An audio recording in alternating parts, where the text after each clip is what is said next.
श्री रामकृष्ण भक्त मालिका स्वामी ब्रह्मानंद तृतीय भाग। जय ठाकुर जय मां। इन्हीं दिनों 1893 ईस्वी के सितंबर में अमेरिका तथा भारत में स्वामी जी की जय जयकार गूंज उठी थी। इसके फलस्वरूप मठ में काम बढ़ गया और उनके पास मठ में लौट आने हेतु बारंबार बुलावा आने लगा। 1894 ईस्वी के मध्य में वे लखनऊ होकर अयोध्या गए। वहां शिवानंद से स्वामी जी का मठ लौट आने का निर्देश पाकर तुरायानंद अगस्त में कलकत्ता चले गए, परंतु महाराज पुनः वृंदावन लौट आए। इस बार वृंदावन पहुंचकर उन्होंने अजगर वृत्ति का अवलंबन किया। भिक्षा के लिए वे कहीं नहीं जाते और न किसी से कुछ मांगते ही। किसी दिन आहार मिल पाता तो कोई दिन निराहार ही बीत जाता। कभी कोई सेठ जी एक कंबल दे जाते तो दूसरे ही क्षण कोई चोर आकर उसे उठा ले जाता। ब्रह्मानंद महाराज सब कुछ केवल साक्षी भाव से देखते रहते। दिव्य भाव में विभोर कभी उनका बाह्य ज्ञान लुप्त हो जाता तो कभी देह में अश्रु पुलक आदि का संचार होने लगता। इसी प्रकार कुछ महीने व्यतीत करने के बाद अग्रहायण नवंबर दिसंबर में उन्होंने ब्रजमंडल से विदा लेकर मठ को प्रस्थान किया। महाराज के मठ लौटने के थोड़े समय बाद ही माता जी को कलकत्ता लाकर बाग बाजार में गंगा घाट पर स्थित गोदाम वाला मकान नामक एक किराए के मकान में तीसरी मंजिल पर रखा गया। वे अस्वस्थ थी। वहां पर उनकी सेवा आदि के लिए गोपाल की मां और गोलाप मां भी रहा करती थी। इसके अतिरिक्त योगानंद तथा अन्य भी दो एक ब्रह्मचारी दूसरी मंजिल पर रहा करते थे।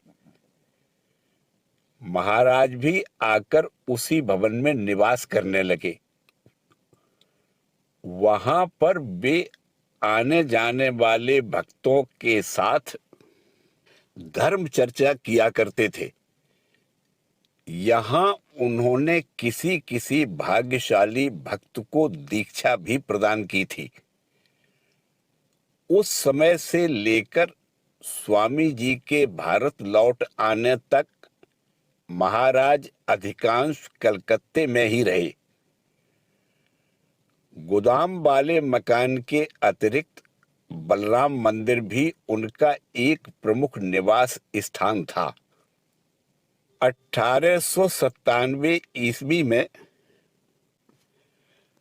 1897 ईस्वी में भारत लौटकर स्वामी जी स्वास्थ्य सुधार हेतु दार्जिलिंग गए और रामकृष्ण मिशन की परियोजना बनाने हेतु सहायतार्थ महाराज तथा गिरीश बाबू को भी साथ ले गए। तदुपरांत 1 मई को मिशन की स्थापना कर कलकत्ता केंद्र का भार उन्होंने महाराज पर सौंप दिया। वास्तव में यहीं से महाराज के कर्म जीवन का प्रारंभ होता है। 1898 ईस्वी में बेलूर में नवीन मठ का निर्माण कार्य आरंभ होने पर महाराज को उसकी जिम्मेदारी लेनी पड़ी और आगामी वर्ष मठ का नए भवन में स्थानांतरण हो जाने के पश्चात उसके परिचालन का भार महाराज के ही हाथों में सौंपा गया। अंत में 1900 ईस्वी अगस्त में स्वामी जी ने दस्तावेज बनाकर सारी संपत्ति की व्यवस्था गुरु भाइयों के हाथ में सौंप दी और 1901 ईस्वी के प्रारंभ में स्वयं मठ और मिशन के अध्यक्ष पद को त्याग कर वहां महाराज को बैठाया।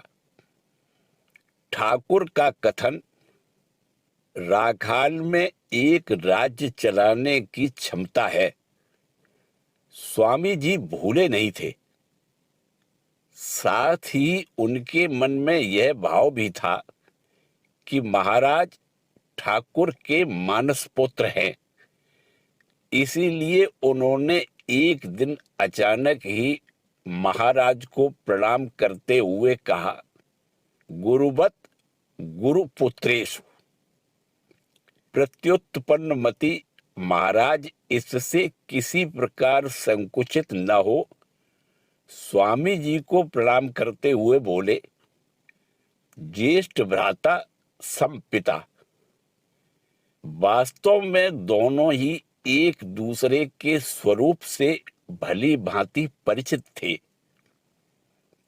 स्वामी जी ये अच्छी तरह से जानते थे कि जिनके ऊपर इस विराट जगत में नवीन प्रेरणा संचार करने का उत्तरदायित्व है, वे स्वयं को दैनंदिन छोटे मोटे कार्यों में आबद्ध नहीं रख सकते।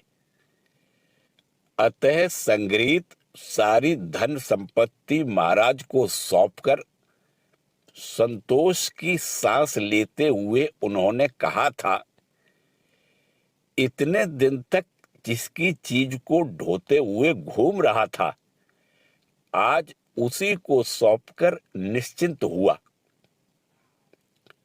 अब से हम महाराज को संघ अध्यक्ष के रूप में ही पाएंगे। ठाकुर का अवलंबन कर स्वामी जी और महाराज के बीच युवावस्था में जैसा सुदृढ़ सख्य भाव स्थापित हुआ था, वैसा ही उनमें बचपन से ही एक स्वाभाविक एवं दिव्य प्रेम बंधन था।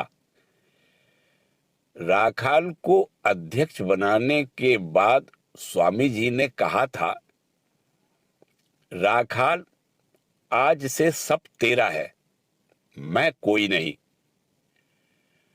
परंतु महाराज स्वामी जी के प्रति गुरु की भांति श्रद्धा रखते थे।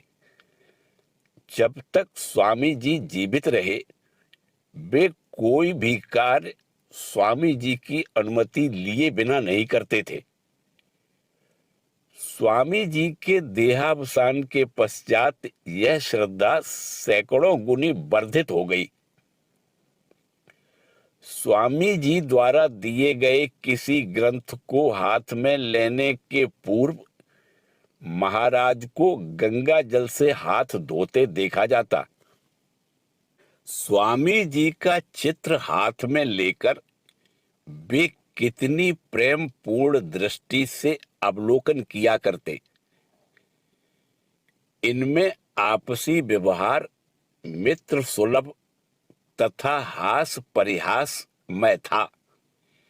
साथ ही वह प्रेम कलह से भी पूर्ण था।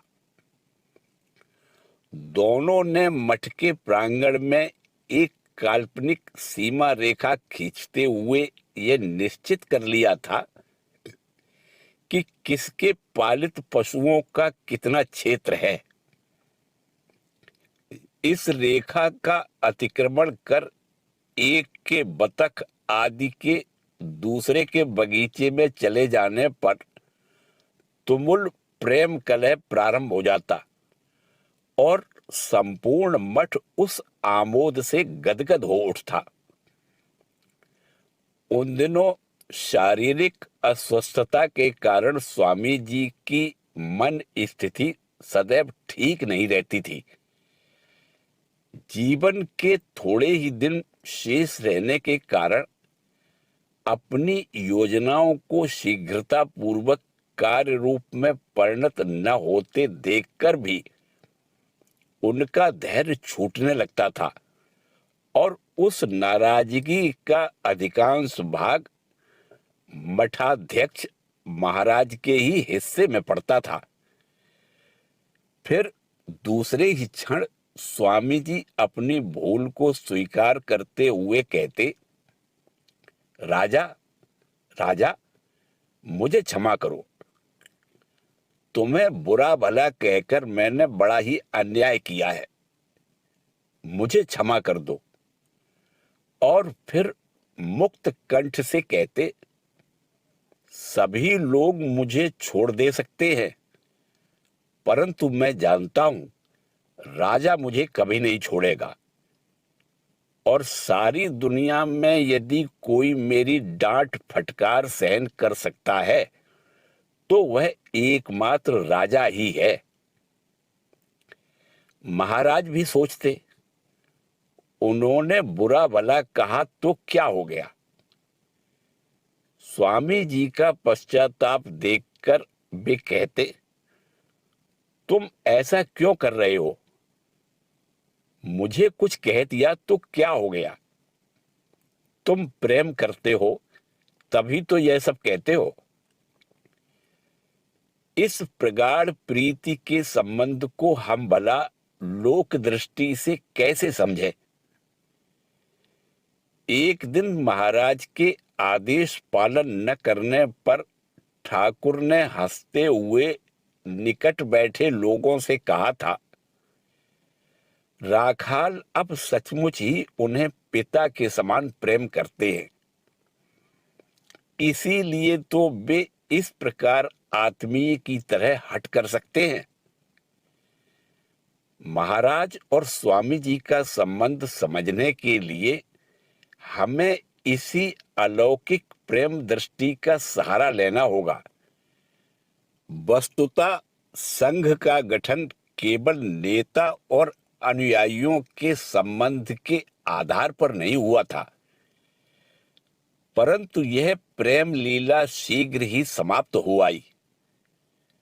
स्वामी जी महासमाधि में लीन हुए। महाराज उस दिन बलराम मंदिर में थे। समाचार पाते ही दौड़ते हुए आए और अपने प्रिय भ्राता के सीने पर गिर पड़े। स्वामी शारदानंद जी के सावधानी से खींच लेने पर वे दीर्घ निश्वास छोड़ते हुए रुद्ध कंठ से बोले, सामने से मानो हिमालय पर्वत हट गया। स्वामी जी के लीला स्मरण के पश्चात संघ नायक का उत्तरदायित्व वहन करना कितना दुरूह कार्य है, यह महाराज भली भांति जानते थे।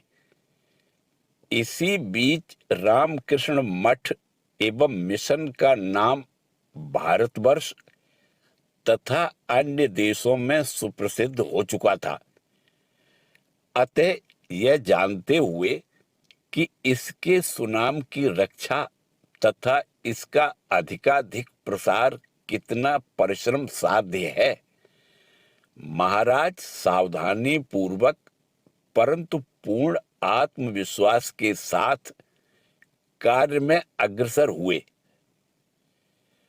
उनके असीम स्नेह तथा आध्यात्मिक शक्ति के आकर्षण से शीघ्र ही दल के दल भक्तों का आगमन होने लगा। अनेक त्यागी युवकों ने भी मठ में प्रवेश लेकर संन्यास ग्रहण किया। महाराज इन युवकों को उपयुक्त शिक्षा दीक्षा आदि देकर श्री रामकृष्ण देव के संदेश को वहन करने के लिए उपयुक्त आधार बनाने लगे।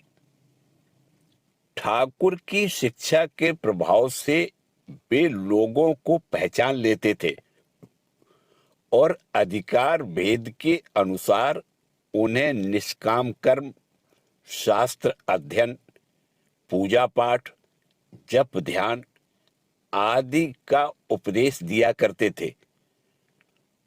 उनके स्नेह युक्त व्यवहार तथा सहज सरल धर्म व्याख्या से सभी मुग्ध हो जाते। त्यागी हो या गृहस्थ, जो कोई एक बार भी उनके पास आता वह बारंबार आने को बाध्य होता और क्रमशः उनका शिष्य बन जाता।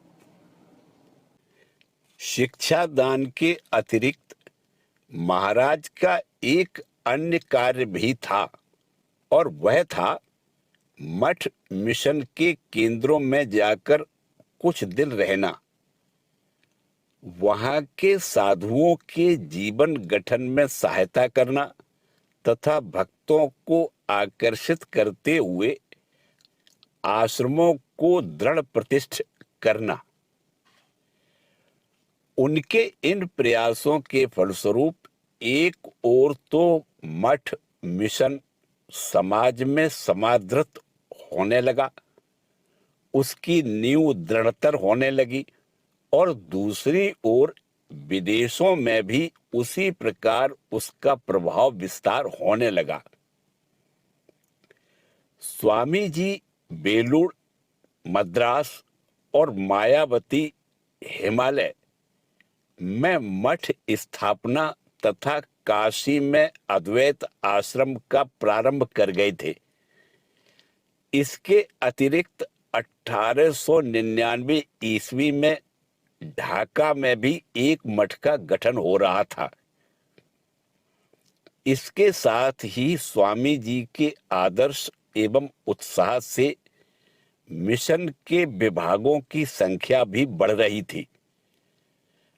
1897 ईस्वी में सारगाछी आश्रम, 1900 में काशी सेवाश्रम, 1901 ईस्वी में कनखल सेवाश्रम और 1902 ईस्वी में निवेदिता विद्यालय का सूत्रपात हुआ।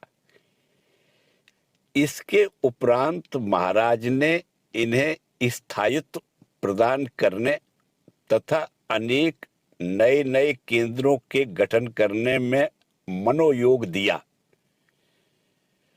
संघ नायक के रूप में वे हरिद्वार, प्रयाग, काशी, वृंदावन आदि उत्तर भारत के प्रमुख केंद्रों की उन्नति के लिए सर्वदा प्रयत्नशील थे। दक्षिण भारत में भी नए नए केंद्रों की स्थापना के पीछे बहुत कुछ उन्हीं का उत्साह रहा है। उत्तर और दक्षिण भारत के इन सभी केंद्रों में से जब जिसमें उनका आगमन होता उसमें आनंद की धारा प्रवाहित होने लगती। 1903 ईस्वी में महाराज ने वाराणसी जाकर वहां 1 महीना निवास किया। स्वामी जी के जीवन काल में ही वहां के रामापुरा मोहल्ले में कुछ युवकों ने मिलकर निर्धन सहायता समिति, पुअर मेंस रिलीफ एसोसिएशन नामक एक छोटी सी संस्था बनाई थी। स्वामी जी महाराज को इस संस्था का ध्यान रखने के लिए कह गए थे। महाराज के आगमन से उस संस्था के उत्साह में वृद्धि हुई। 1909 ईस्वी 23 सितंबर को एक सभा बुलाकर इसे रामकृष्ण मिशन के साथ संयुक्त करने का निर्णय लिया गया। इस प्रकार वही संस्था आगे चलकर आज के विख्यात रामकृष्ण मिशन सेवाश्रम के रूप में परिणत हुई और रामकृष्ण अद्वैताश्रम के बगल में ही प्राप्त निजी भूमि में उसके भवन आदि का निर्माण हुआ। इसके पश्चात महाराज कनखल गए। वहां पर स्वामी जी के शिष्य स्वामी कल्याणानंद ने मार्च 1901 ईस्वी में एक आश्रम स्थापित किया था। उस समय वहां पर केवल 3 झोपड़ियां थी। उन्हीं में से एक में महाराज ने निवास किया। इसके बाद महाराज की ओर से कुछ धन की व्यवस्था होने पर आश्रम के लिए जमीन खरीदी गई और 1905 ईस्वी में महाराज के निर्देशानुसार तथा स्वामी विज्ञानानंद के तत्वावधान में स्थायी भवन का निर्माण हुआ। कनखल में 1903 ईस्वी में महाराज वृंदावन आकर वहां तपस्यारत स्वामी तुरायानंद से मिले। इन दिनों महाराज रात के 12 बजे उठकर ध्यान किया करते थे। एक दिन उठने में विलंब हो जाने पर एक सूक्ष्म देहधारी वैष्णव बाबा जी ने उन्हें धक्का देकर जगाया और जप ध्यान के लिए बैठने का संकेत किया। वृंदावन से महाराज प्रयाग गए और वहां पर स्वामी विज्ञानानंद के साथ एक दिन व्यतीत कर विंध्याचल गए। वहां पर वे केवल 3 रातें बिताना चाहते थे, परंतु स्थान महात्म्य के कारण तथा ठाकुर के भक्त योगेंद्र नाथ सेन के अनुरोध पर वहां कुछ सप्ताह रह गए। विंध्याचल में वे मानो सर्वदा ही देवी के भाव में विभोर रहा करते थे। कभी कभी गहन रात्रि में देवी के दर्शन को जाना और कभी जन शून्य स्थान में ध्यान करना, तो कभी माँ के गुणगान सुनना। इस प्रकार उनके दिन परमानंद पूर्वक बीते। नवंबर में वे बेलूर मठ वापस आए। आगामी वर्ष मार्च में उन्हें टाइफाइड हुआ और निरोग होने पर वे वायु परिवर्तन के लिए स्वामी बिरजानंद के साथ सिमुलतला गए। उनके मठ लौटने के कुछ महीने बाद 1904 ईस्वी के अंतिम भाग में भागलपुर में प्लेग का भीषण प्रकोप हुआ और वहां पर रामकृष्ण मिशन ने सेवा कार्य प्रारंभ किया। 1906 ईस्वी 5 जून को महाराज पुरी गए। स्वामी प्रेमानंद उनके साथ गए तथा रथ यात्रा के पूर्व ही स्वामी शिवानंद तथा अखंडानंद भी वहां आकर उनके साथ मिले। इसी वर्ष 23 अगस्त को अमेरिका से लौटकर स्वामी अभेदानंद भी नीलांचल आए और महाराज के साथ मिले। फिर 2 दिन बाद ही स्वामी रामकृष्णानंद भी वहां आ गए। दिसंबर में महाराज कोठार होते हुए बेलूर लौटे। यहां पर श्रीमती सेवियर उनसे मिलने के लिए प्रतीक्षा कर रही थी। 1907 ईस्वी में महाराज ने पुनः पुरी धाम की यात्रा की और दिसंबर में वहां से भद्रक गए। भद्रक में उस समय विसूचिका का प्रकोप फैला हुआ था, अतः भक्तों ने उनसे वहां से चले जाने का अनुरोध किया। तथापि वे वहीं रहकर सबको स्वास्थ्य के नियमों का पालन करने में उत्साहित करते रहे और यथा समय कोठार होते हुए मठ लौटे। शीघ्र ही उन्हें सेवाश्रम के शिलान्यास के लिए वाराणसी जाना पड़ा। सभी विषयों में महाराज का विशेष उत्साह था और सभी लोग सहर्ष उनके सुझाव स्वीकार कर लेते थे, क्योंकि उसके पीछे उनका अनुभव तथा दूरदर्शिता रहती थी। 16 अप्रैल को शिलान्यास हो जाने पर स्वामी अचलानंद उन्हीं के द्वारा अनुमोदित योजना के अनुसार भवन निर्माण के कार्य में लग गए। इसके पश्चात महाराज बेलूर लौट आए। तदुपरांत 1908 ईस्वी में रथ यात्रा के पूर्व पुरी धाम गए और वहां से अक्टूबर में स्वामी रामकृष्णानंद के साथ दक्षिण भारत की यात्रा पर निकले। उत्तर भारत के ही समान दक्षिण भारत में भी स्वामी ब्रह्मानंद सर्वदा भगवत ध्यान में निमग्न रहा करते थे। मद्रास मठ में एक दिन संध्या आरती के समय देखा गया कि आरती हो जाने के आधे घंटे बाद भी वे उसी प्रकार समाधि मग्न बैठे हुए हैं। उनके इस दक्षिण भ्रमण काल में अमेरिकी भक्त महिला देव माता मद्रास में ही थी। महाराज ने सबके साथ मिलकर उन्हीं के निवास स्थान में बड़े दिन का उत्सव मनाया।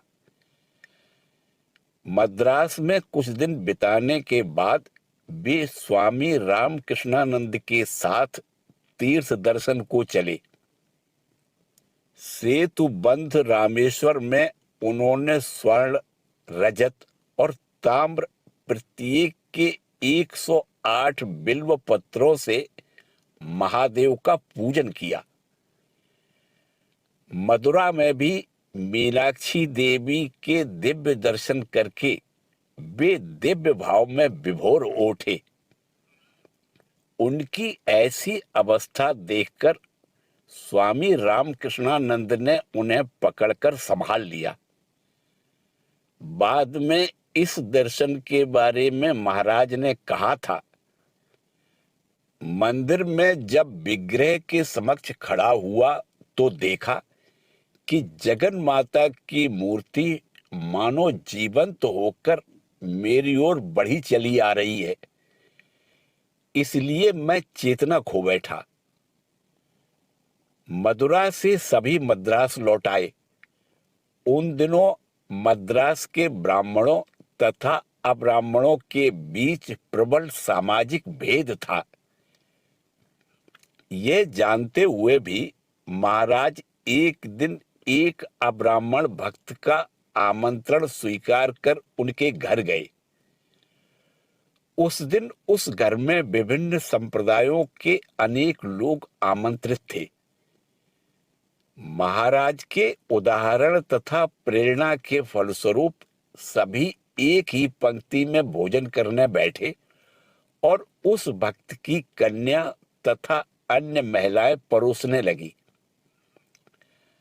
मद्रास से बेंगलोर आकर 20 जनवरी 1909 ईस्वी को उन्होंने नवनिर्मित आश्रम के प्रतिष्ठापन कार्य का नेतृत्व किया।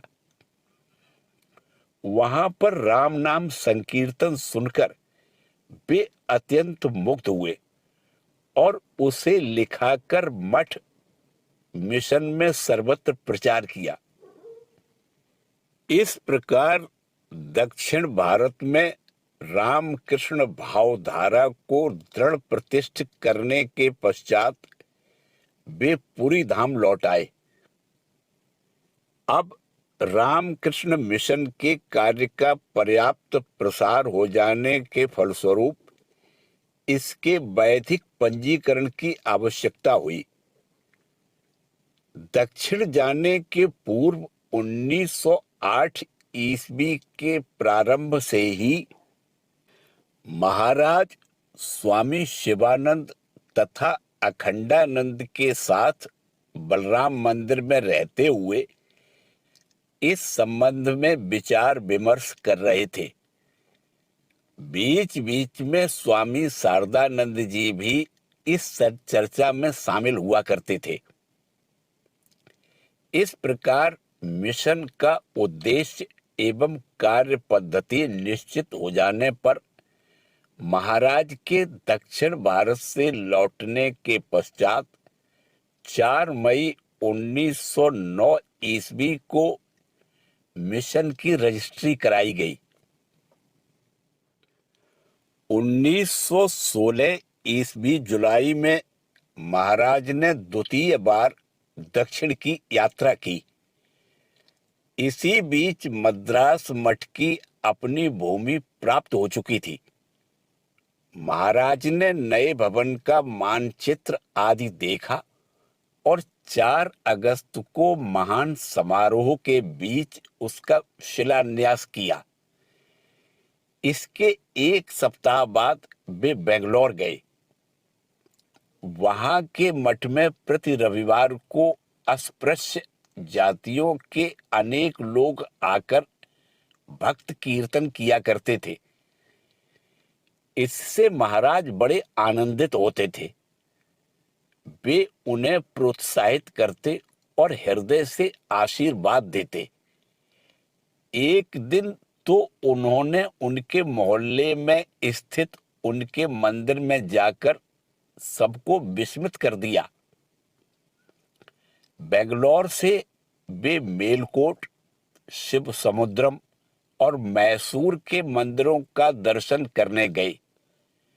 पुनः बेंगलोर लौटकर उन्होंने कन्याकुमारी की यात्रा की।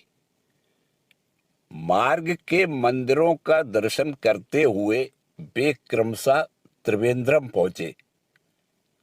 वहां पर आश्रम की स्थापना के लिए पहले से ही भूमि की व्यवस्था की जा चुकी थी। महाराज ने 9 दिसंबर को वहां आश्रम का शिलान्यास किया। कन्याकुमारी में लगभग 1 सप्ताह के प्रवास काल में वे प्रतिदिन देवी दर्शन को जाया करते और मंदिर में भावावस्था में बाह्य संज्ञा शून्य होकर बड़ी देर तक जड़वत बैठे रहते। कन्याकुमारी से बेंगलोर लौटकर वे मद्रास पहुंचे और मद्रास को केंद्र बनाकर उन्होंने दक्षिण के और भी कुछ तीर्थों का दर्शन किया। इसी बीच मद्रास मठ के भवन का कुछ अंश निर्मित हो जाने पर 24 अप्रैल 1917 ईस्वी को श्री ठाकुर को वहां लाकर प्रतिष्ठित किया गया और 30 अप्रैल से उसी भवन में निवास करने लगे। फिर 6 मई को मद्रास के छात्रावास की आधारशिला रखने के बाद 9 मई को उन्होंने पुरी की यात्रा की। उस छात्रावास के उद्घाटनार्थ 1 अप्रैल 1921 ईस्वी को महाराज स्वामी शिवानंद तथा अन्य साधु एवं भक्तों के साथ पुनः मद्रास गए। मई के अंत में इस शुभ कार्य का समापन कर कुछ दिन बाद वे बेंगलोर गए।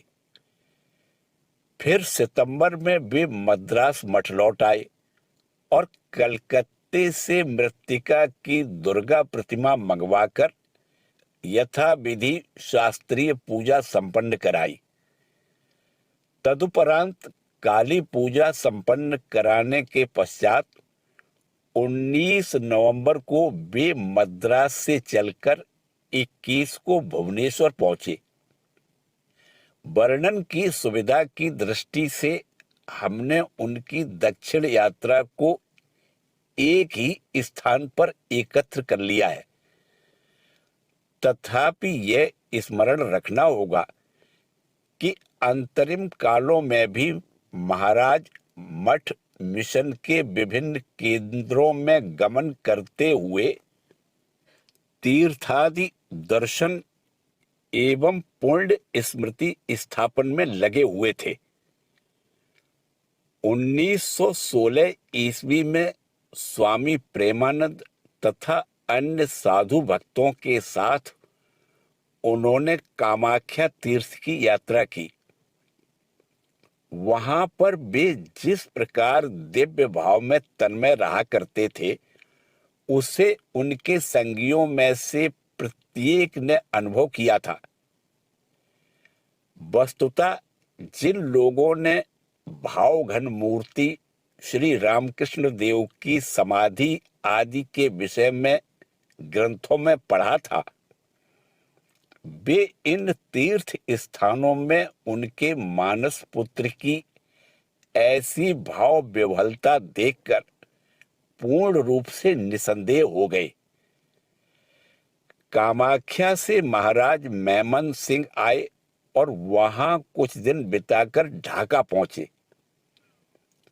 ढाका में उन्होंने 13 फरवरी को रामकृष्ण मिशन के भवन की नींव रखी। यहाँ प्रवास काल में वे देवभोग गए तथा नाग महाशय के तपस्यापूत आश्रम का दर्शन किया। 20 मार्च 1992 ईस्वी को महाराज बेलूड़ मठ से स्वामी तुरायानंद, शिवानंद, रामलाल दादा तथा कुछ अन्य साधु भक्तों के साथ हरिद्वार आए। इस बार उनकी उपस्थिति में बड़े समारोह के साथ प्रतिमा में दुर्गा पूजा हुई। तीर्थ क्षेत्र में साधु सेवा के उद्देश्य से महाराज ने सभी संप्रदायों के साधुओं को पूजा में आमंत्रित किया और उन लोगों ने भी आश्रम में आकर तृप्ति पूर्वक प्रसाद ग्रहण किया। इस प्रकार स्थानीय साधु समाज के साथ रामकृष्ण संघ की आत्मीयता स्थापित हुई। पूजा के बाद महाराज सभी के साथ काशी आए। इन दिनों विख्यात गायक अघोर बाबू प्रायः ही आकर महाराज को भजन सुनाया करते थे। महाराज इसमें विशेष आनंद पाते। वस्तुतः गुणी गायक तथा गुणग्राही श्रोता के सम्मेलन से जो संगीत लहरी उठती, उससे वहां उपस्थित सभी लोग मंत्र मुग्ध हो जाते। उन दिनों मास्टर महाशय काशी में ही थे। माताजी भी वहीं थी। मास्टर महाशय के मन में उस समय ऐसी धारणा थी कि ठाकुर तथा स्वामी जी के भावों में भिन्नता है। एक दिन माताजी ने सेवाश्रम देखने के उपरांत कहा कि यह ठाकुर का ही कार्य है। ठाकुर यहाँ प्रत्यक्ष विद्यमान है। उनके चले जाने पर विनोद प्रिय महाराज के संकेत पर युवा साधु ब्रह्मचारियों ने मास्टर महाशय से प्रश्न किया, मास्टर महाशय, मां ने कहा कि सेवाश्रम ठाकुर का ही कार्य है, वहां ठाकुर प्रत्यक्ष विद्यमान है, इस पर आपकी क्या राय है? शरणागत भक्त मास्टर महाशय साहस से बोले, अब तो न मानने का कोई प्रश्न नहीं है।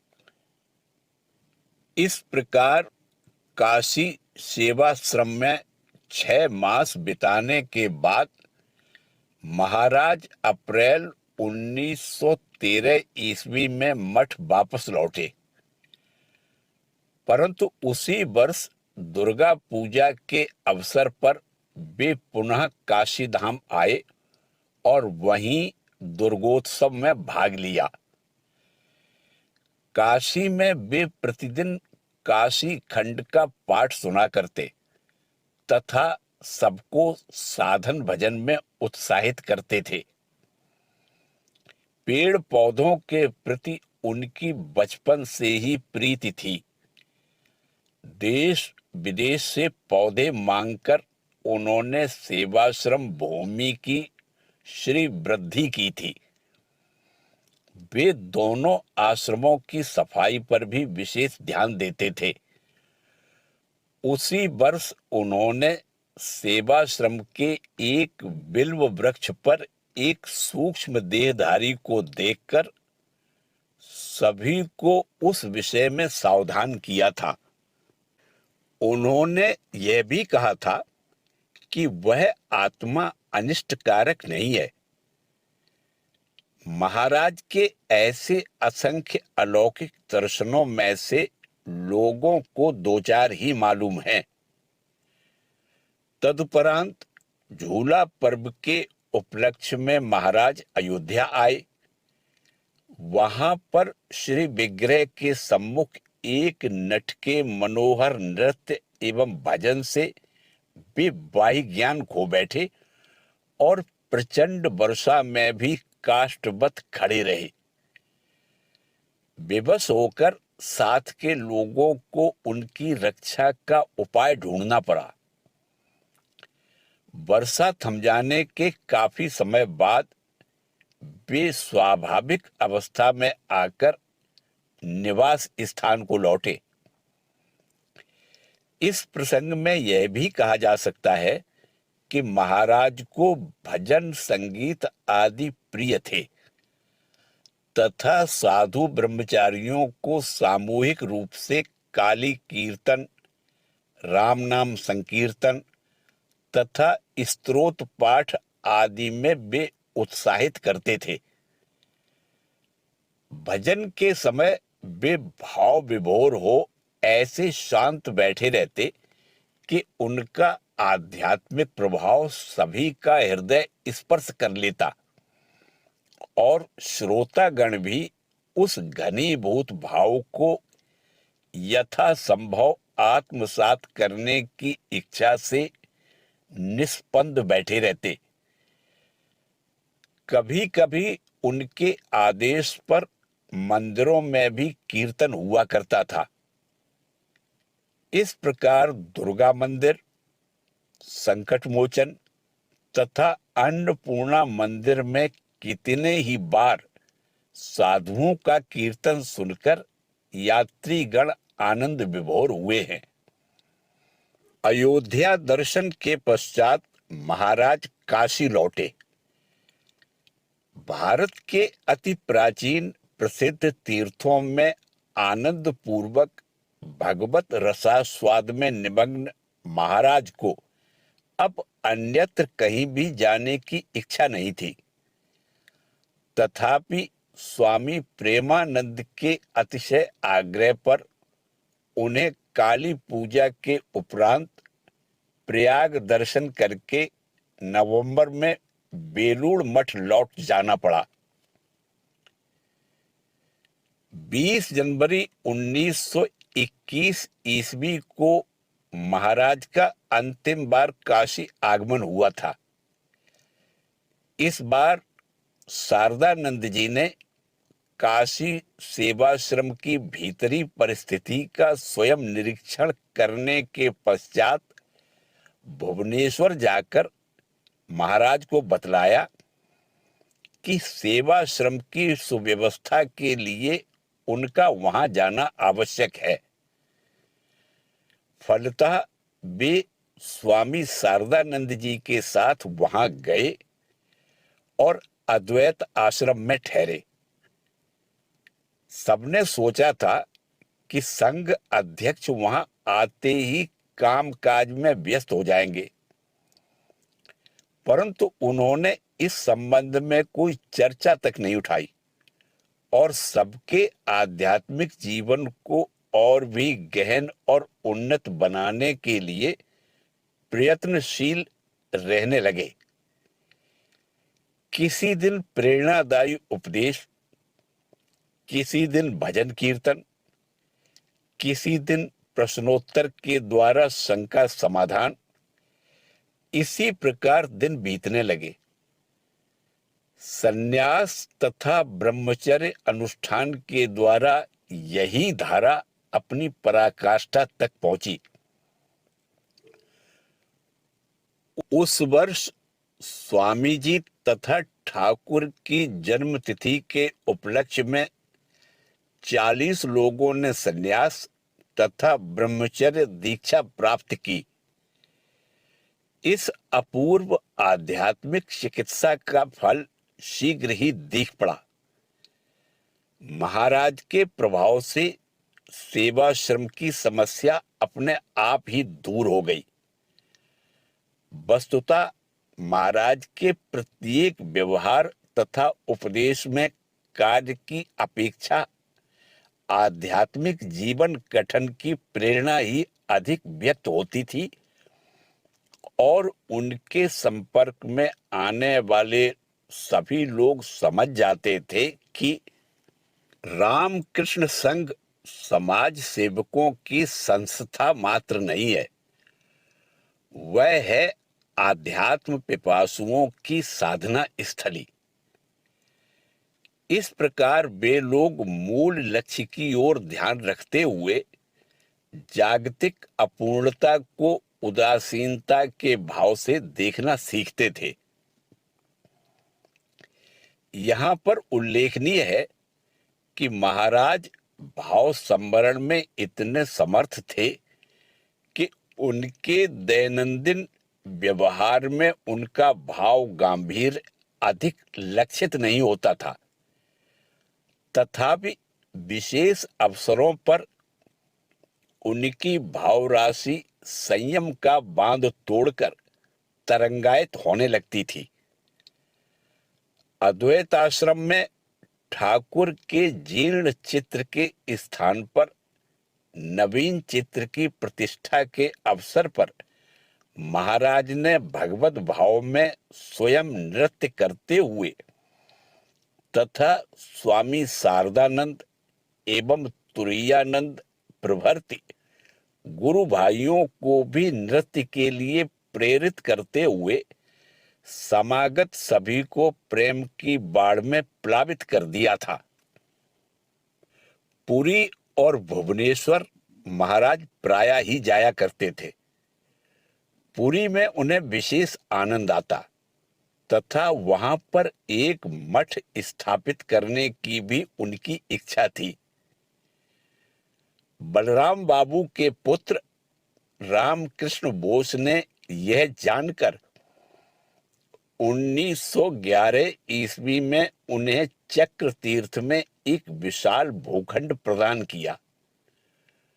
उसी पर आगे चलकर 1932 ईस्वी में मठ का निर्माण हुआ।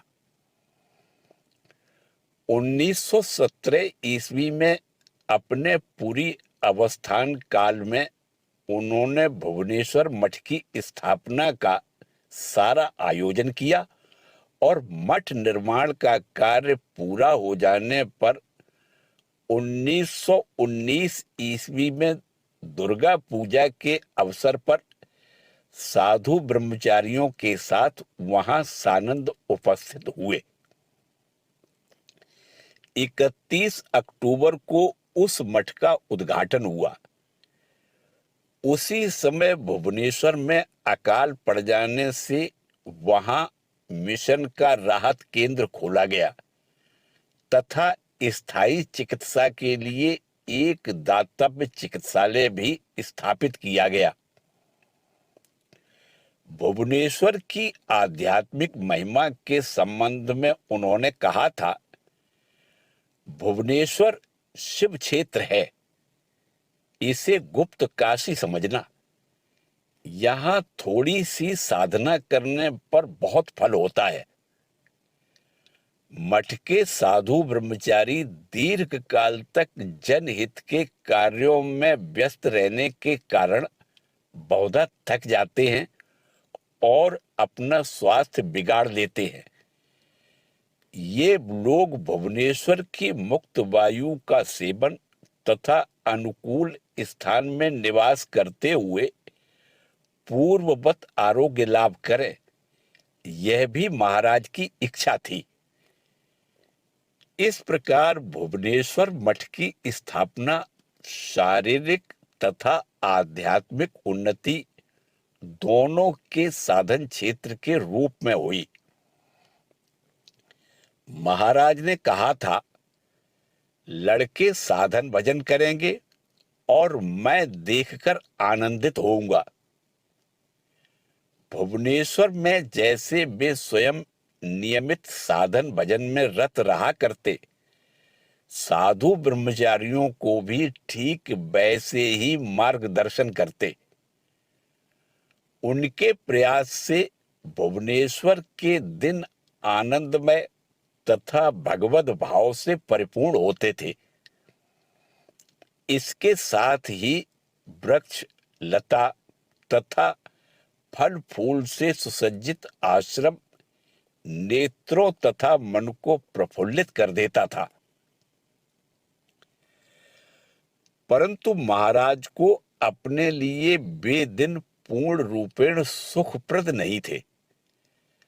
अप्रैल 1920 ईस्वी में स्वामी अद्भुतानंद का देह त्याग हुआ। तत्पश्चात एक और दुखद घटना हुई। 21 जुलाई को रात के लगभग 1 बजे सेवक ने देखा कि महाराज शरीर को चादर से ढककर आराम कुर्सी में गंभीरता पूर्वक बैठे हुए हैं। पूछने पर भी सेवक को उस अस्वाभाविक अवस्था का कारण विदित नहीं हो सका। दूसरे दिन तार आने पर पता चला कि उसी समय माताजी ने महाप्रयाण किया था।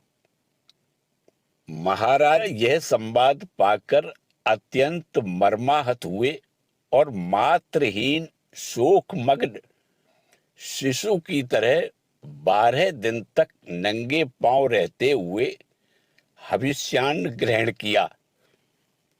1922 ईस्वी के प्रारंभ में वे बेलूड़ मठ में ही निवास कर रहे थे। महाराज जब भी किसी अन्य स्थान से मठ लौटते तो वहां उत्सव जैसा दृश्य उपस्थित हो जाता। उनके आगमन का समाचार पाकर प्रतिदिन भिन्न भिन्न स्थानों से अनेक छात्र, राज कर्मचारी, व्यवसायी, साधु ब्रह्मचारी, विभिन्न अवस्था के भक्त एवं धर्म पिपासु वहां दौड़े चले आते। महाराज भिन्न भिन्न अधिकारियों में धर्म चेतना जगाने के लिए कितने ही प्रकार के अपूर्व उपाय अपनाया करते थे।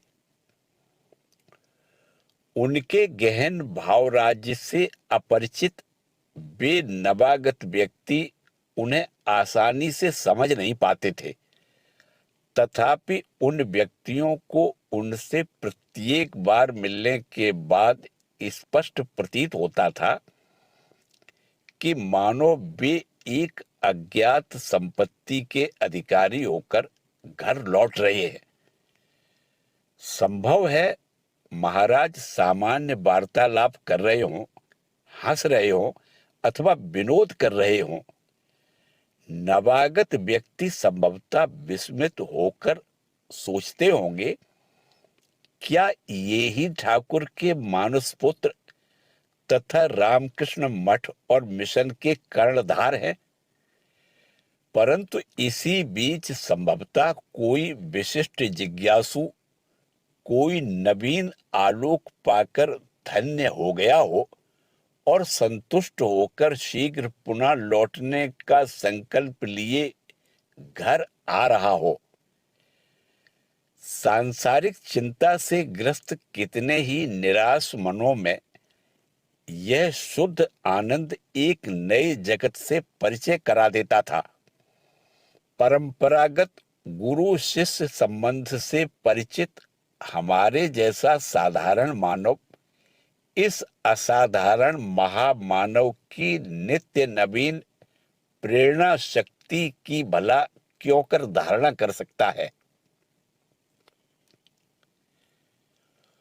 उपरोक्त विवरण से यदि कोई यह सोच ले कि महाराज सदा ही बाल सुलभ आमोद प्रमोद में रत रहा करते थे, तो यह भूल होगी। उनकी इस स्वाभाविक सरलता के साथ एक ऐसी गंभीरता मिश्रित रहती कि उनके समक्ष सारी चंचलता पूर्णतया शांत हो जाती थी।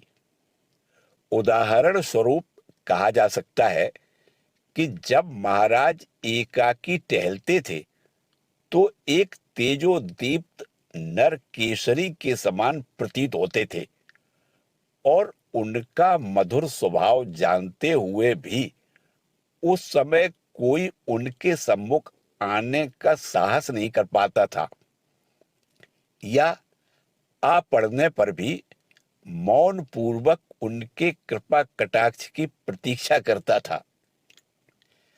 अधिकारी दुर्लभ है, अतः गहन धर्म तत्व की चर्चा किसके साथ करे, परंतु मनुष्य प्रेम का भिखारी है, अतः महाराज का आध्यात्म भाव उसी मार्ग से शिष्य के हृदय में प्रवेश पाता था।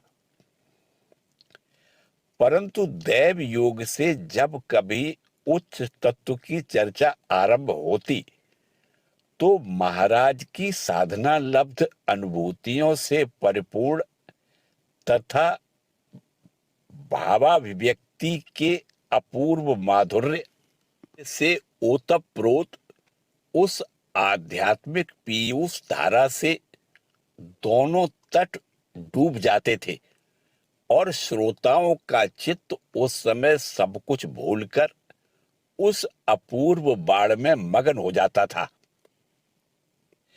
मठ के साधु ब्रह्मचारियों के शारीरिक एवं मानसिक स्वास्थ्य की ओर भी महाराज तीक्ष्ण दृष्टि रखा करते थे।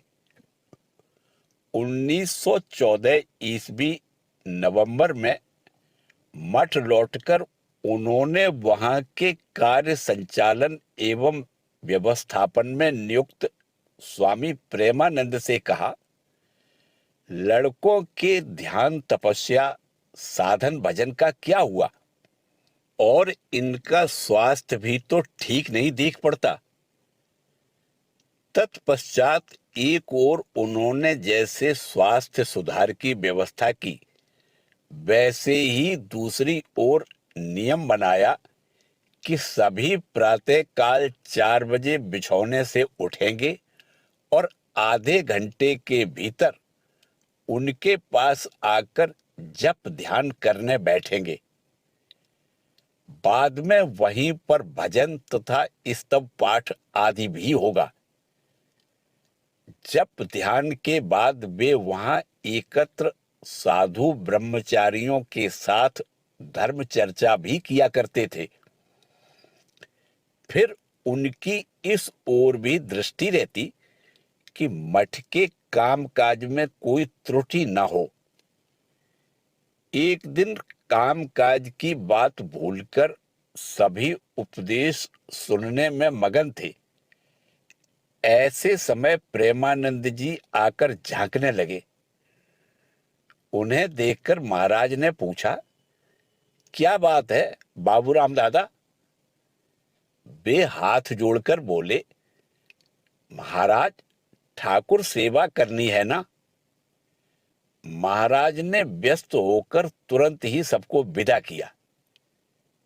कर्म के बारे में किसी के उपेक्षा या असंतोष प्रकट करने पर वे कहा करते थे, भगवत प्राप्ति के लिए तथा जगत के कल्याण के लिए तुम लोगों ने घर द्वार सब कुछ त्याग कर ठाकुर को अपना मन प्राण सभी अर्पित किया है, फिर भी कर्म के बारे में असंतोष प्रकट करते हो। या कहते थे, कर्म किए बिना ज्ञान लाभ नहीं होता। जो लोग कर्म छोड़कर केवल जप ध्यान साधन भजन लेकर रहते हैं, उनका भी झोपड़ी बांधने और भिक्षा मांगने में ही अधिकांश समय बीत जाता है।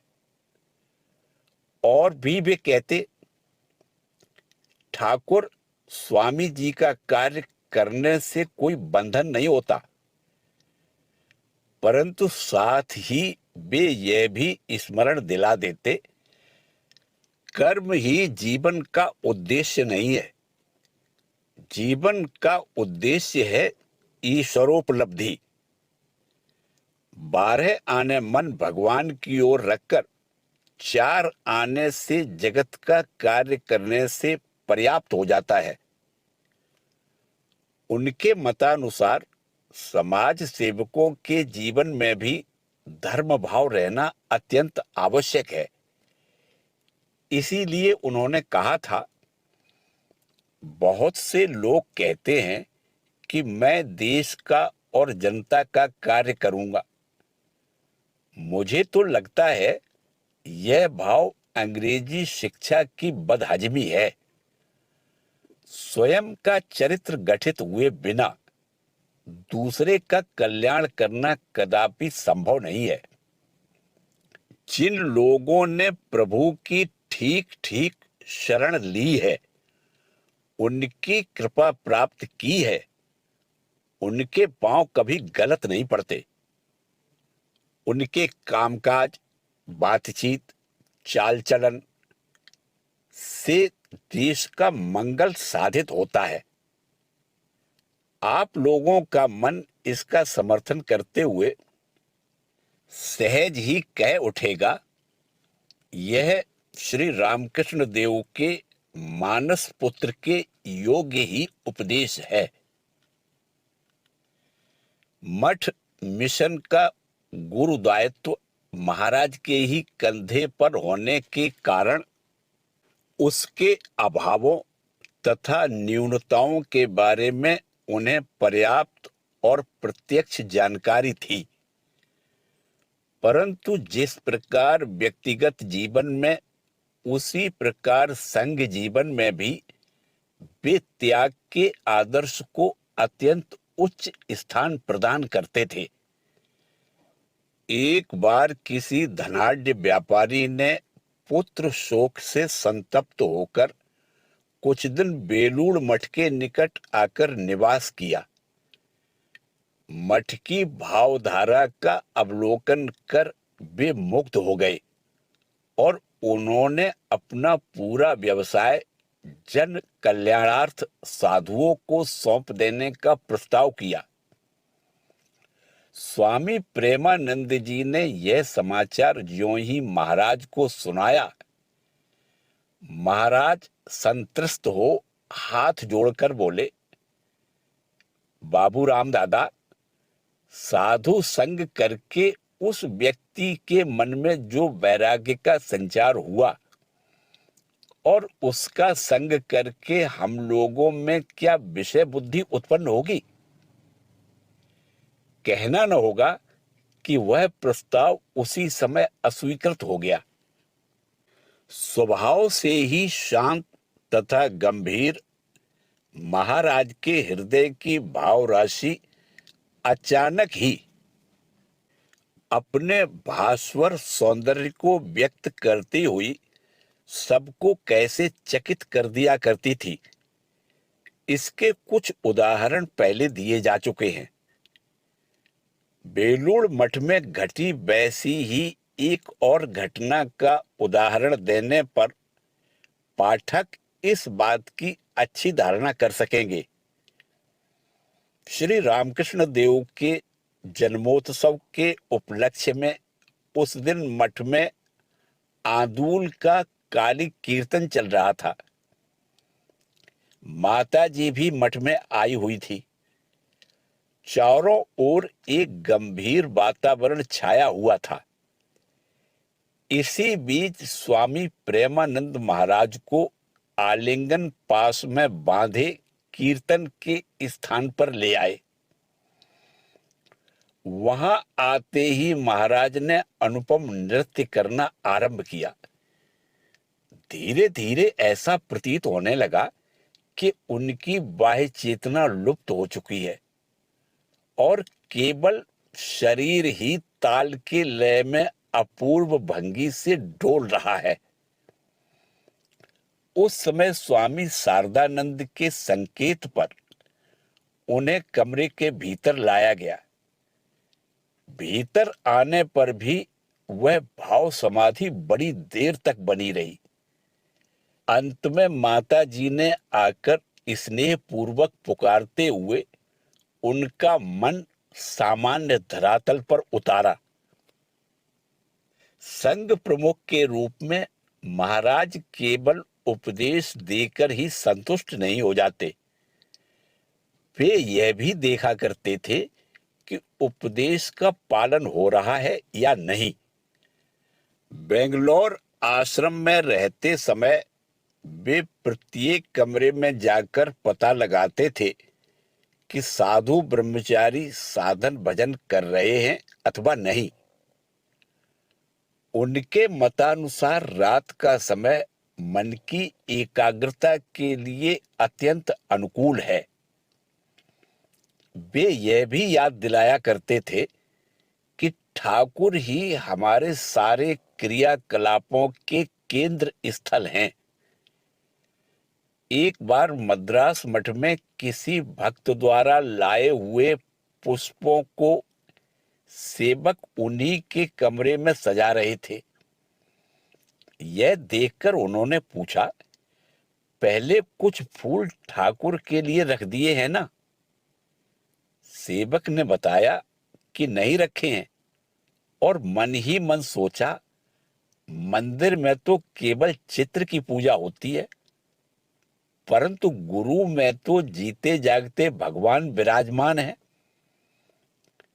महाराज मन की बातें समझ जाते थे, अतः इस प्रकार प्रश्न करके उन्होंने सब कुछ जान लिया। उन्हें पता चला कि आश्रमाध्यक्ष उन्हें पूजा नहीं करने देते हैं, अतः उन्होंने आश्रम अध्यक्ष को बुलाकर उन्हें वैसा सुयोग देने के लिए कहा और सेवक को उपदेश देते हुए कहा, मन को एकाग्र करने के लिए ऐसा रूप और कहां पाओगे? इसके बाद पूजा के द्वारा सेवक की सचमुच ही आध्यात्मिक उन्नति हुई थी। सेवकों के साथ महाराज का संबंध केवल नियंत्रण तथा उपदेश प्रदान करने तक ही सीमित नहीं था, उसमें सहृदयता का भी स्पर्श रहता था। एक बार किसी सेवक के प्रति अन्य सेवकों द्वारा आरोप लगाए जाने पर उन्होंने कहा था, देखो, मुझसे भी बड़े अनेक साधु हैं, तुम्हारी इच्छा हो तो उनके पास जा सकते हो, पर मुझे तो सभी को लेकर रहना होगा। दूसरे के हृदय का विकास देखकर महाराज बहुत आनंदित होते थे। महापुरुषों की जीवनियों में जीवों के प्रति करुणा के दृष्टांत उन्हें अभिभूत कर देते थे। इतना ही नहीं, अवसर आने पर वे उनका अनुसरण भी किया करते थे। उदाहरण स्वरूप कहा जा सकता है, यद्यपि दीक्षार्थी के चुनाव में स्वभावतः वे अत्यंत सावधान एवं विचारशील थे, फिर भी 1916 ईस्वी में रामानुज नाटक देखते समय आचार्य रामानुज के आचांडाल मंत्र वितरण के दृश्य से वे इतने मुग्ध हुए कि इसके बाद से दीक्षा दान के विषय में पहले की अपेक्षा अधिक उदार हो गए। महाराज के मन का एक और पक्ष सहज ही सबका ध्यान खींच लेता था। सर्वदा इंद्रियातीत राज्य में विचरण करने वाले इस मन को दैनंदिन कार्य के लिए आयोजित किसी सभा में उतार लाना आसान नहीं था। ऐसे समय वे प्रायः कह देते, स्वास्थ्य ठीक न रहने के कारण वे सभा में नहीं आ सकेंगे। तथापि यदि अनुनय विनय के द्वारा किसी प्रकार उन्हें सभा में लाया जाता तो मठ मिशन के सभी विषयों पर उनका सुविस्तृत ज्ञान देखकर तथा उनके निर्विवाद निर्णय सुनकर सभी दंग रह जाते और बिना दुविधा के सब उनसे सहमत हो जाते। सभा के अतिरिक्त भी इस आत्मनिमग्न महापुरुष के संकेत या आदेश पर मठ के सभी विभाग सुचारू रूप से परिचालित होते थे। मठ के प्रत्येक साधु ब्रह्मचारी का चित्त उदात्त भावों से परिपूर्ण रहता था और मठ प्रांगण दुर्लभ फल फूलों के वृक्षों से सुशोभित हो रहता था। स्वामी जी के साथ महाराज के प्रेम संबंध का परिचय आप लोग पहले ही पा चुके हैं। अब हम दूसरे गुरु भाइयों के साथ उनके प्रेम पूर्ण व्यवहार के दो एक उदाहरण दे रहे हैं। एक बार महाराज की इच्छा के विरुद्ध स्वामी अखंडानंद सारगाछी जाने के लिए रात में स्टेशन जाने को तैयार हुए। महाराज ने पालकी ढोने वालों के कान में धीरे से कुछ कह दिया, जिसके फलस्वरूप वे बड़ी देर तक इधर उधर चक्कर काटने के बाद ट्रेन का समय निकल जाने पर अखंडानंद को लेकर लौट आए। पौ फट रही थी। अखंडानंद आंखें मलते हुए वास्तविकता से जैसे ही अवगत हुए कि महाराज तथा अन्य सभी लोग इस विनोद में भाग लेते हुए चारों ओर से हंस पड़े। हास परिहास के अतिरिक्त अन्य प्रकार से भी उनका यह बंधु प्रेम अभिव्यक्त हुआ करता था। 1914 ईस्वी में स्वामी तुरायानंद के बहुमूत्र रोग में वृद्धि होने पर महाराज ने एक ब्रह्मचारी को उनके सेवक के रूप में देहरादून भेज दिया। पत्र में लिखा कि एक किराए का मकान लेकर उनके स्वतंत्र रूप से रहने की व्यवस्था कर दी जाए। उसका सारा खर्च महाराज स्वयं वहन करेंगे। बेलुड़ मठ के सामने गंगा पर पुस्ता तथा घाट बांधते समय अनुमान से काफी अधिक व्यय हो जाने पर उस कार्य में निरत स्वामी विज्ञानानंद जब स्वामी विवेकानंद के सम्मुख जाने का साहस नहीं जुटा पा रहे थे, तो महाराज ने वह सारा उत्तरदायित्व अपने कंधों पर ले लिया तथा निर्विकार रहकर स्वामी जी की सारी डांट फटकार सहन की, मानो अपराध उन्हीं का हो। स्वामी अखंडानंद जब मुर्शिदाबाद में अकाल पीड़ितों की सेवा में रत हुए तो महाराज ने उन्हें प्रोत्साहन देते हुए लिखा था, समझ में नहीं आता कि तुम्हें क्या कहूं। यहां आने पर तुम्हारी भव्य संवर्धना होगी और हम तुम्हें गोद में उठाकर नाचेंगे। दूसरों के मन को महाराज कितनी आसानी से उच्च स्तर पर उठा दिया करते थे। इसका एक दृष्टांत महाकवि तथा भक्त श्रेष्ठ गिरीश चंद्र घोष के जीवन में प्राप्त होता है। एक समय बहुत दिन तक बीमार रहने के बाद गिरीश बाबू को ऐसा प्रतीत हो रहा था कि उनकी भक्ति सूख गई है और वे विश्वास खो बैठे हैं। उन्हें देखने जितने भी साधु आया करते, उन सभी को वे यह बात बतलाते, परंतु वह क्लेश वैसा ही बना रहा। अंत में उन्होंने महाराज से यह बात बताई। इस पर महाराज ने जोर से हंसते हुए कहा, इसको लेकर दिमाग क्यों खराब करते हैं? समुद्र में तरंगें उठती गिरती रहती हैं। मन का भी ऐसा ही स्वभाव है, अतः घबराने की कोई बात नहीं। आपके भीतर जो इस समय ऐसा हो रहा है, इसका अर्थ यही है कि आप शीघ्र ही बहुत ऊपर उठेंगे। मन की तरंग इस समय थोड़ी शक्ति अर्जित कर रही है।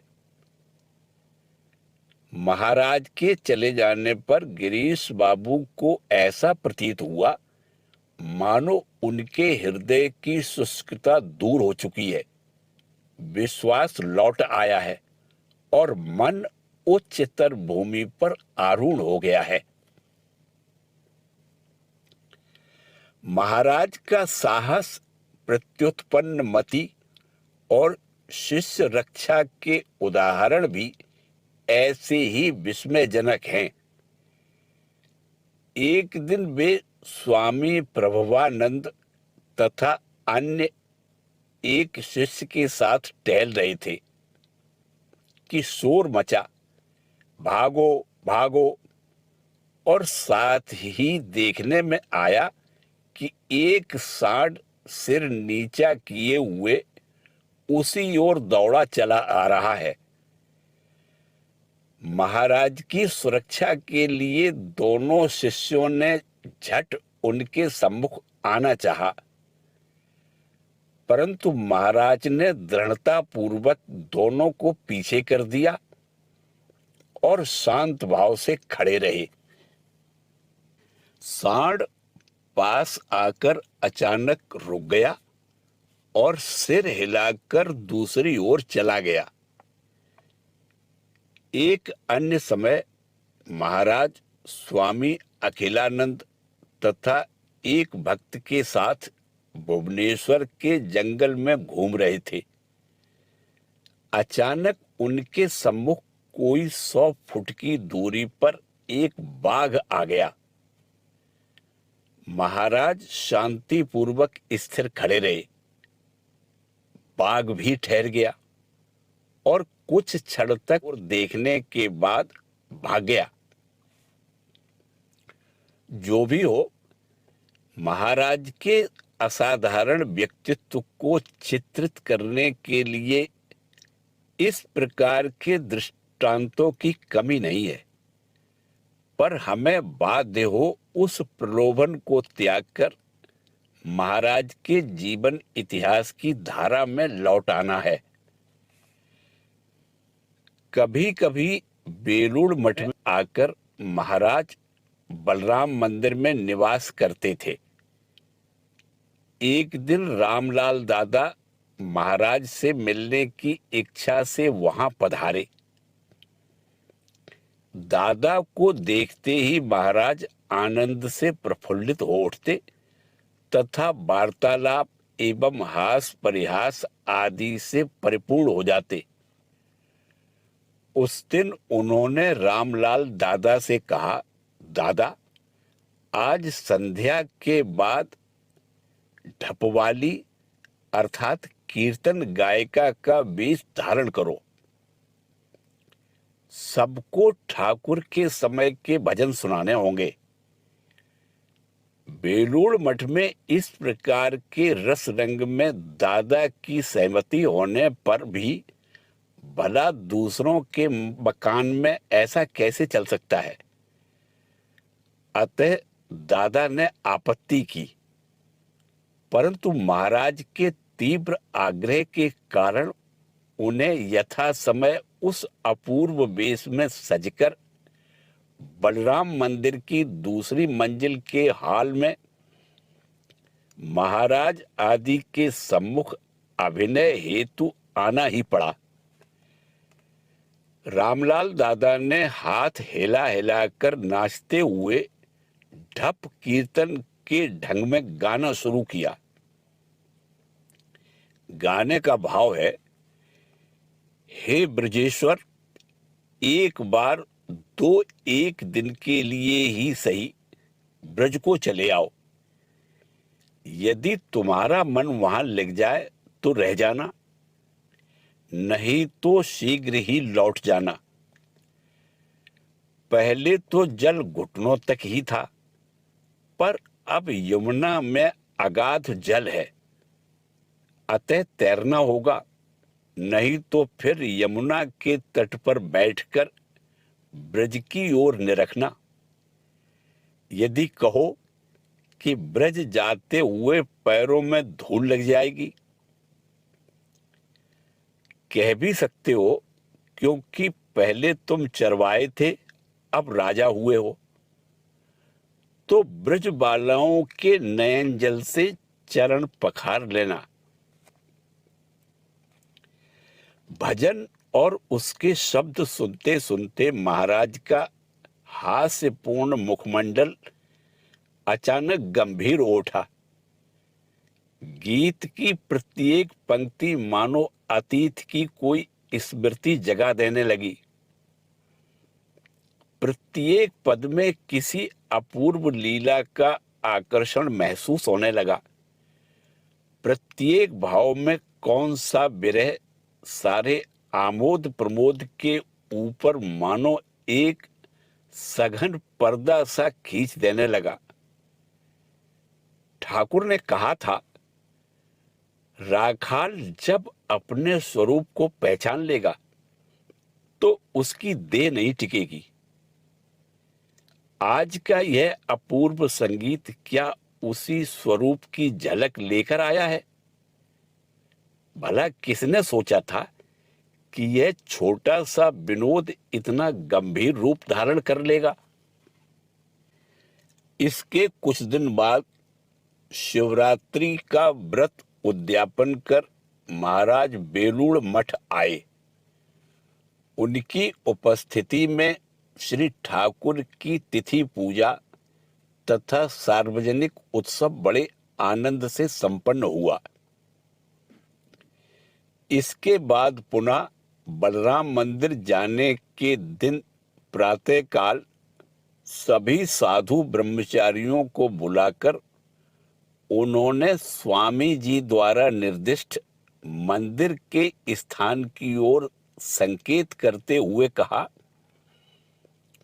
स्वामी जी की इच्छा थी कि यहाँ पर ठाकुर का मंदिर निर्मित हो। तदंतर स्वामी जी के निर्देशानुसार अंकित मंदिर का मानचित्र मंगाकर उन्होंने उसका ध्यानपूर्वक अवलोकन किया। इस प्रकार मानो उन्होंने सबको स्मरण करा दिया कि यह महान कार्य जिसका उत्तरदायित्व स्वामी जी ने संघ को सौंपा है, अपूर्ण रह गया है। महाराज के बलराम मंदिर में आने के बाद कुछ दिन स्वाभाविक रूप से ही बीते, पर 24 मार्च 1922 ईस्वी को अचानक उन पर विसूचिका का आक्रमण हुआ। सभी की सलाह के अनुसार होम्योपैथी चिकित्सा होने लगी और वे धीरे धीरे निरोग होकर अन्न पथ्य ग्रहण करने लगे। इस रोग की पीड़ा के बीच भी सदानंद जीवन मुक्त महाराज का हास परिहास समान रूप से चलता, जो चिंता मग्न भक्तों तथा सेवकों के मन में भी आनंद ला देता था। एक दिन जब उन्हें बलराम मंदिर के एक छोटे से कमरे से हाल में ले जाया जा रहा था, तो वे साहस से कह उठे, अरे, मरा हाथी भी लाख रुपए का होता है। महाराज ने इतने विनोदपूर्ण ढंग से अपने रोग जीर्ण शरीर की ओर सेवकों का ध्यान आकर्षित किया कि इस गंभीर परिस्थिति में भी सेवकगण हंसी नहीं रोक सके। रोग के दूर होने तथा उनके इस प्रकार के आमोदपूर्ण व्यवहार से भी हृदय में आशा का संचार हुआ, परंतु वह बिजली की चमक के समान थी, जिसने गहन अंधकार से पूर्ण दारुण वास्तविकता को क्षण भर के लिए दृष्टि से ओझल भले ही कर दिया, पर दूसरे ही क्षण उन लोगों ने विस्मय पूर्वक देखा कि वे एक असाध्य तथा चित्त विभ्रमकारी भयानक संकट के सामने खड़े हैं। अन्न पथ्य शुरू होने के 2 दिन बाद ही महाराज में बहुमूत्र रोग का लक्षण दिख पड़ा, जिसके लिए पहले तो एलोपैथी इलाज की व्यवस्था हुई, फिर उसके कारगर न होने पर आयुर्वेदिक चिकित्सा का प्रस्ताव रखा गया। सब सुनकर महाराज विनोद पूर्वक बोले, फिर हकीमी इलाज ही क्यों बाकी रहे। निर्विकार नित्य सिद्ध महापुरुष उस समय अपने शरीर को एक पृथक जड़ वस्तु के रूप में देखते हुए रोग की चिकित्सा तथा उसके फलाफल के बारे में पूरी तौर से उदासीन थे। जो भी हो, कबीराज श्यामदास बाबू आए। सदानंद पूर्ण महाराज उनका विभूति भूषित मस्तक देखकर कह उठे, महाशय, आपने मस्तक पर जिनका चिन्ह धारण कर रखा है, वे शिव ही सत्य हैं, बाकी सब कुछ मिथ्या है। यहां मिथ्या शब्द का किस अर्थ में प्रयोग हुआ था, यह महाराज ही जाने। भक्तों ने देखा कि उनका यह प्रयास भी व्यर्थ गया। यथाक्रम शनिवार 8 अप्रैल का दिन आया। उस दिन रात को 9 बजे साधु ब्रह्मचारियों तथा भक्तों को निकट बुलाकर महाराज ने सबको बारी बारी से स्नेह पूर्वक आशीर्वाद देते हुए कहा, डरो मत, ब्रह्म सत्य और जगत मिथ्या है। फिर उपस्थित अनुपस्थित सभी संतानों का स्मरण करके उनकी कल्याण कामना करते हुए बोले, बच्चों, तुम जो जहां कहीं भी हो, सभी का मंगल हो। सबसे विदा लेने के बाद वे थोड़ी देर मौन रहे। ध्यान मग्न महापुरुष मानो धीरे धीरे अतीन्द्रिय राज्य के गहनतम प्रदेश में प्रवेश करने लगे।